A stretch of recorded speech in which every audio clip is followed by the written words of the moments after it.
Et là, le monde a basculé, quoi. Je savais à ce moment-là. Je savais que ce monde n'était plus ce monde matériel et que la lumière divine était présente, quoi. Quand tu vis ça, là, tu te dis, il y a eu cette bascule, il y a cette certitude, avec derrière ce désir, il faut que j'y retourne. Ouais. C'est ce que j'entends. Hein. Oui, enfin, on m'a dit plus tard, hein, j'ai senti que ça serait long. Hein. Oui, mais tu parles, mais on a beau te dire ça, on espère. Tu nous as dit que j'espérais que toute ta vie, à travers toutes tes sorties, t'espérais retrouver cet endroit. Donc c'est intéressant, c'est très intéressant. Quelque part, c'est comme si j'étais à la maison là, et là je suis là.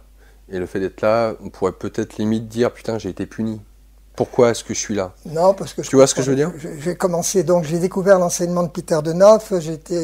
Mon frère connaissait un éditeur rue de Seine, je me rappelle plus de son nom, il était très connu à l'époque dans les années 60, qui était ésotériste, voilà. Et il m'a proposé, bon, j'ai peut-être pas raconté ça, mais enfin j'ai expliqué que j'étais en recherche. Là, j'avais une faim. Et j'ai découvert l'enseignement de Peter de Nof, j'ai découvert la panorhythmie, j'ai commencé à apprendre les chants en bulgare et je continue encore maintenant tout seul dans la forêt près de chez moi ou à la mer. Les gens doivent me voir tourner tout seul, mais je connais ces chants et voilà. Bon, j'en ai pas fait un gourou, hein, mais je crois tu pourrais faire des groupes, transmettre, faire des choses à plusieurs, non? Ouais, ça pourrait être sympa. C'est peut-être pas ma ligne de vie, mais ça c'est toi qui vois. Mais si non, mais par contre, j'ai regardé comment ils font encore en Bulgarie, comment ils font ça en groupe. J'aime beaucoup cette musique, je la vis vraiment de l'intérieur. Je connais ses paroles, même si je parle pas le bulgare, je comprends le sens des paroles quand je pratique, voilà. Et donc ça a été un premier coup de pouce. Alors qu'est-ce que tu comprends suite à l'enseignement de ces livres avec l'enseignement de Peter de Nof? L'enseignement de Peter de Nof, c'est un contact avec le divin d'une certaine façon. Ça passe par la théosophie et on sent là on touche le catharisme, hein, les Bulgares, les Bogomil, etc. Hein, c'est la gnose, hein, c'est les premiers gnostiques. Bon, j'ai commencé à étudier la doctrine secrète de Madame Blavatsky. Alors justement alors là, ça c'est intéressant. Je fais une pause par rapport à ça. Pour l'esprit cartésien que tu as. Il n'y a plus d'esprit cartésien. Hein, oui, mais on peut très bien. J'ai la logique. J'ai quand même la logique, mais je sais que le monde n'est pas ce qu'on m'avait raconté dans la science. Hein. Et au regard entre la lecture, en fait, ce que je suis en train de la question que je vais te poser, c'est entre la lecture de Blavatsky, tes expériences. Et je parle de des expériences que tu as du monde de l'autre côté, et des expériences de l'humain qui vit sur Terre. Quand tu lis Blavatsky, tes ressentis, c'est quoi? Comment tu abordes ça? Parce que j'imagine aussi que c'est pas parce que tu as eu ces expériences que tu as mis de côté ton côté, on va dire, analyse, rationnelle, avoir un esprit analytique, qui a un esprit critique. Critique, je sais plus si j'ai l'esprit critique. J'essaye de. On parle de discernement. Voilà, le discernement. Donc, ça, c'est le mot important. Donc par rapport à Blavatsky, je vais raconter quelque chose. En fait, je les ai pas achetés ces livres. J'avais acheté beaucoup d'autres livres avant, hein. J'ai lu, c'était une fin.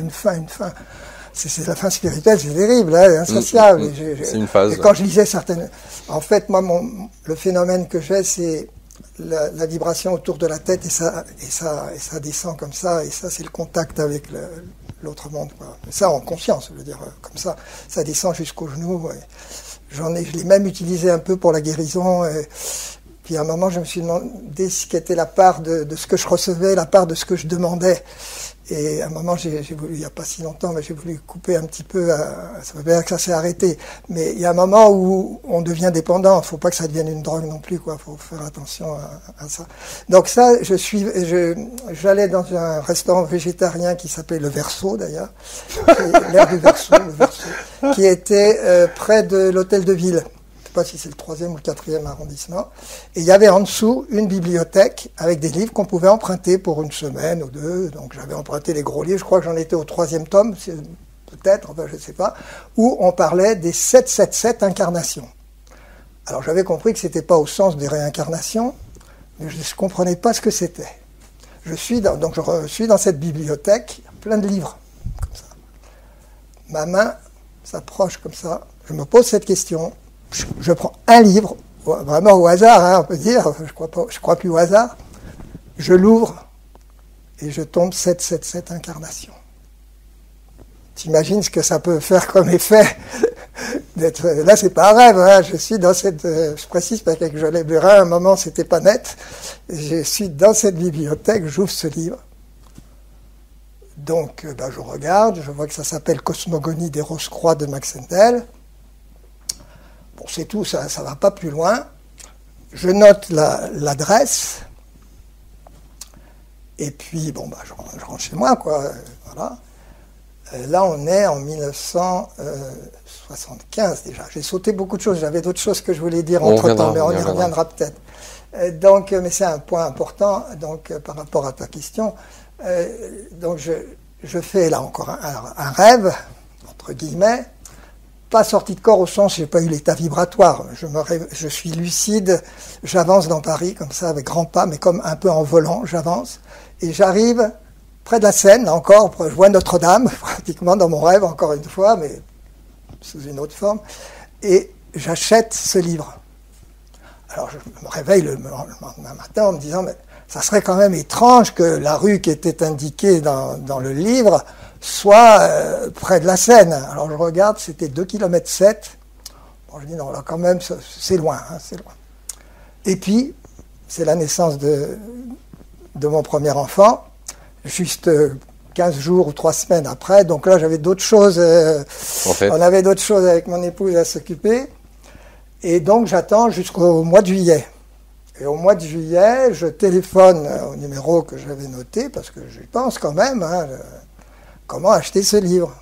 Et il y a un monsieur qui me répond, oui, on est fermé en juillet-août, mais vous pouvez le trouver rue de Savoie.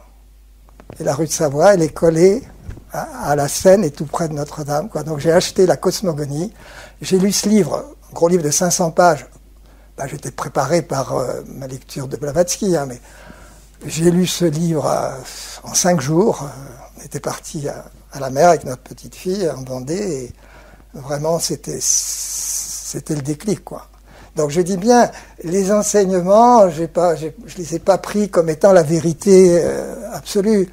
C'est un modèle plus adéquat pour moi, avec mes expériences, que le modèle de la rationalité qui ne tenait plus pour moi, quoi. Vous êtes toujours à l'écoute d'Immédia, HYM.media, Laurent Fent avec vous pour cette deuxième partie de l'émission Témoin avec Alain Pénoël. Alain, dans la fin de la première partie, je t'avais posé donc la question de Alice Bellet. Non, on revient sur Blavatsky. C'est les deux, là. C'est pas grave. Vu que tu as lu les deux, de toute façon, en tout cas, avec le recul que tu as aujourd'hui, que penses-tu de ces écrits? Voilà, ces écrits, ils ont été éclairés, comme j'ai expliqué, ma rencontre paranormale avec la Cosmogonie des Rose-Croix de Max Endel, qui est d'une clarté par rapport à ces écrits-là qui sont quand même difficiles à comprendre, qui font que l'angle que j'ai eu, Max Endel était aussi théosophe au départ, l'angle que j'ai eu a un peu bifurqué. Donc je ne pense pas du tout, je trouve que c'est un enseignement qui a toute sa valeur, même malgré toutes les critiques sur la personnalité de Blavatsky. C'est pour ça que je posais la question. Ouais. Voilà, mais je voudrais pas trop rentrer dans ce domaine parce que je ne suis pas rentré dans la théosophie. Par contre, cet enseignement de Max Endel m'a apporté des éléments, comme je disais, de représentation des phénomènes que j'avais vécus, notamment une description de la corde d'argent que j'ai jamais vu nulle part ailleurs. Donc c'est à travers le prisme de cette expérience que à travers ces différents écrits, les cours que j'ai suivis, l'astrologie, parce que je m'y suis mis en 1976, et ça a été un déclic extraordinaire, mais je pense, ça pourrait faire l'objet d'une autre... Oui, mais en même temps, une petite parenthèse sur l'astrologie, en tout cas, au regard de ce que tu as vécu, pour toi, c'est très intéressant, l'astrologie. Oui, il s'est trouvé qu'en 1976, quand j'ai commencé à étudier l'astrologie avec André Barbeau, le livre d'André Barbeau, je n'ai fait que prendre le thème de ma femme et le mien. J'ai écrit bêtement ce qu'il ne faut pas faire, tous les aspects du thème. Hein, c'est pas seulement d'être du signe de telle chose ou telle chose, c'est vraiment regarder tous les aspects du thème. Et quand on lisait l'un et l'autre, on ne pouvait pas dire que ça pouvait être interchangeable. Déjà, ça m'a interpellé. J'ai commencé ensuite à regarder avec les amis, la famille, les collègues. J'ai même des expériences assez faramineuses. J'avais pas prévu de commencer par ça, mais bon, je vais me lancer. J'avais un collègue prof d'anglais qui avait 2 filles de 20 ans. Il me dit, bon, regarde leur thème. Bon, c'est plus le genre de choses que je fais maintenant.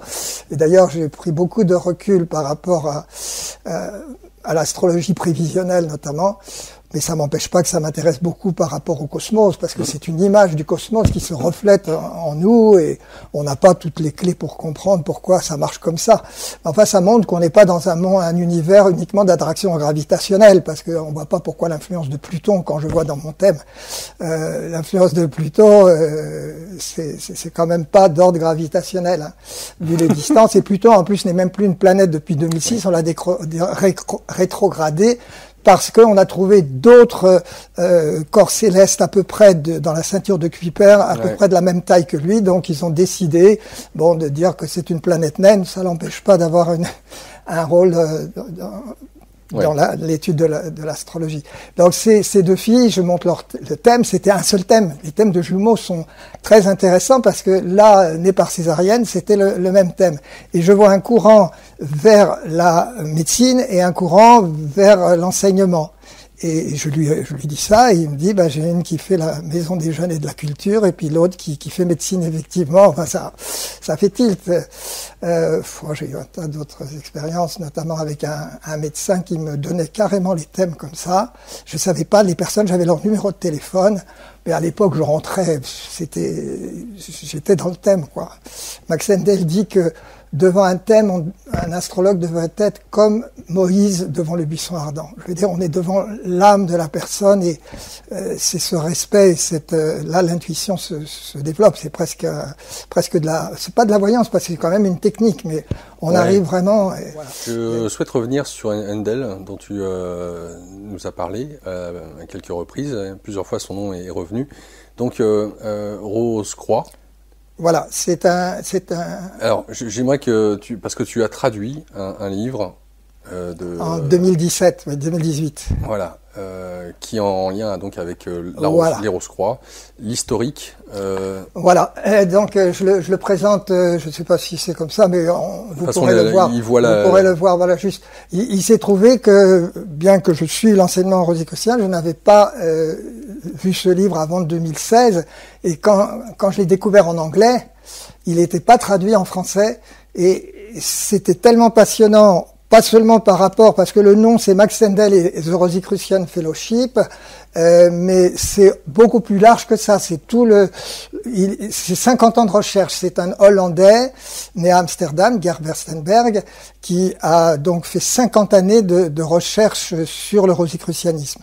Et le plus intéressant pour ceux qui ne sont pas spécialement intéressés par l'école Max Endel, c'est qu'il y a tout le cheminement des anciens avec la traduction des manifestes rosicruciens. J'ai eu du mal, parce que je les ai retraduits à partir de l'anglais en tenant compte d'informations que j'avais aussi en français. J'ai traduit donc les différents manifestes, 3 manifestes, et puis il y a des études de symbolisme. Enfin, il y a beaucoup de choses dans ce livre. Il a été donc publié au mois de janvier de l'année dernière, ça fait 1 an. Bon, on l'a déjà réédité, pas réédité, mais réimprimé, ce qui m'a permis de rectifier une 40aine de coquilles, même si on l'avait relu 10 fois, vu qu'il y a un appendice avec une recherche bibliographique extraordinaire. C'est toujours difficile, il restera encore quelques petites coquilles, mais dans l'ensemble, il est pas mal, et je le recommande à tous ceux qui s'intéresseraient à ce mouvement rosicrucien. Je voudrais dire à propos de Max Endel, donc il a écrit, à part la cosmogonie, d'autres livres, un livre Glanda mystique. Si j'en parle et si je vous lis cette citation, c'est parce que ça a été la note clé de toute ma vie à partir de la trentaine. C'est un chapitre qui s'appelle le Mysterium Magnum des Rose-Croix, le grand mystère des Rose-Croix. Il est très significatif que dans la parabole du jugement dernier, Le Christ n'est pas dit très bien, grand philosophe érudit qui connaît la Bible, la Kabbale, la cosmogonie et toute cette littérature mystérieuse qui nous révèle le travail compliqué de la nature. Mais il a dit, c'est bien, bon et fidèle serviteur. Entre dans la joie de ton maître, car j'ai eu faim et tu m'as nourri, j'ai eu soif et tu m'as donné à boire. Et ça fait penser aussi au magnifique texte de saint Paul dans les Corinthiens 1, au chapitre 13 sur l'amour, au sens spirituel d'agapé. Voilà. Si je n'ai pas l'amour, tout cela ne sert de rien. Et bon, comme une petite goutte d'eau à ma mesure, j'ai essayé un petit peu de vivre ça, mais on sait bien qu'on est encore loin du but. Alors pourquoi le Christ? Bon, l'enseignement de Max Sendel est très christique, contrairement à l'enseignement de Blavatsky qui est plus orienté vers l'Orient, vers l'hindouisme. Et c'est un peu la pensée de Teilhard de Chardin. Le Christ cosmique, cet oméga, celui qui nous appelle, voilà, c'est celui qui nous appelle. Et donc, moi, ça s'est passé toujours dans les années 70, on va pas revenir sur toute cette époque, mais je me trouve dans un rêve, entre guillemets, sous la table chez mes parents. Et ma mère me fait du balai, elle a son balai vraiment, et puis elle me chasse. Et moi, je suis là, sous la table, j'ai 5 ans. En fait, quand je vis ce rêve-là, j'ai 22, 23 ans. Sur le mur s'ouvre un écran, et sur cet écran apparaît le visage d'un homme en sang. Je ne pense pas que j'ai vu jusqu'au bras ouvert, mais enfin, j'ai vu cette souffrance, ce visage en vivant, et une étoile de David d'or sur pour moi, c'était sur le côté droit qui apparaît dans ce ciel tourmenté avec des nuages qui tournent et une souffrance terrible, terrible. Et moi, j'observe sans émotion, j'observe cette scène-là. Tout d'un coup, ça s'arrête et je vois un homme en cape noire descendre d'une calèche en tenant une rose rouge. Je n'avais pas compris à l'époque tout le symbolisme de la rose-croix. Et ça s'est reproduit 3 fois cette scène. Est revenu le Christ, est revenu l'étoile de David. Et voilà, donc c'est le point de départ. Et ça, c'est 5 ans avant d'être guidé vers la cosmogonie, comme je l'ai expliqué dans la première vidéo, de façon paranormale. D'accord. Oui, 75, 70, oui. Ce qui m'intéresse, moi, c'est l'histoire de l'astrologie. J'ai fait un petit exposé, certains peuvent le regarder sur Internet. En 1995, je suis allé à la bibliothèque Sainte-Geneviève avec les gros bouquins, il n'y avait pas l'Internet. Et j'ai élaboré une histoire qui est assez intéressante, notamment la loi de Bode, qui est une loi très intéressante des distances entre les planètes. Quand je suis allé à Meudon pour un cours d'astronomie, j'ai demandé à André Braic, le grand astronome, un grand astrophysicien, en 1988, il m'a regardé avec beaucoup de... ouais, peut-être de mépris, quoi. Enfin bon, fallait pas parler de la loi de Bode parce que c'est une loi empirique. Mais il y a quand même des études très sérieuses là-dessus. Qu'est-ce qu'elle dit, cette loi? Eh ben, cette loi, je vous renverrai aussi à un petit exposé que j'ai fait dans une vidéo parce qu'aujourd'hui on va pas se lancer là-dedans. C'est vraiment d'ordre statistique. Chaque année, pendant des années, dans mon cours de statistique, il y avait un petit exercice où je donnais les distances des planètes au Soleil sans qu'ils le sachent, les élèves. Je mettais pas ça en millions de kilomètres. Je prenais une unité qui pouvaient pas savoir ce que c'était. Par exemple, je mettais 14,9 pour la Terre, ce qui correspond à 149 millions de kilomètres. La distance moyenne, parce que comme ce sont des ellipses, c'est pas toujours, par exemple, en mois de janvier, les gens croient qu'on est plus près du Soleil. Les gens croient souvent qu'il fait plus froid, qu'on est plus loin du Soleil. Non, en janvier, on est plus près du Soleil qu'au mois de juillet. Et voilà, donc c'est des ellipses, mais en moyenne les distances, ils ont les distances, ils font une loi statistique sur laquelle je voudrais pas repousser certains de ceux qui nous regarderont dans la vidéo, mais ils faisaient cette étude et on a un alignement parfait. Il faut quand même utiliser les logarithmes, hein. Mais enfin, donc ils faisaient leur dessin et à ce moment, enfin, je veux dire qu'à l'époque où on a découvert Cérès, par exemple, c'est Piazzi en 1801 qui l'a découvert grâce à la loi de Bode quand même. Il y avait un trou entre Mars et Jupiter et c'est comme ça qu'on a trouvé la ceinture des astéroïdes. Bon, il s'est trouvé qu'avec Uranus ça marchait bien, mais avec Neptune ça marchait plus tout à fait, donc elle est tombée un peu en désuétude. Si vous tapez loi de Bode sur Internet, vous verrez des centaines... BODE. En fait, c'est pas lui. BODE, c'est un astronome donc du XVIIIe siècle, mais c'est pas lui qui l'a découverte, c'est Tits, Jean-Daniel Tits ou Titus. Parce qu'on latinisait les noms à l'époque. C'est lui qui a découvert cette loi. Et bon, je me suis toujours intéressé parce que pour moi, il y a quelque chose là-dedans qui aussi va plus loin que ce que l'astronomie veut nous dire de la formation du système solaire, vous voyez. En tout cas, c'est des pistes de réflexion pour les internautes.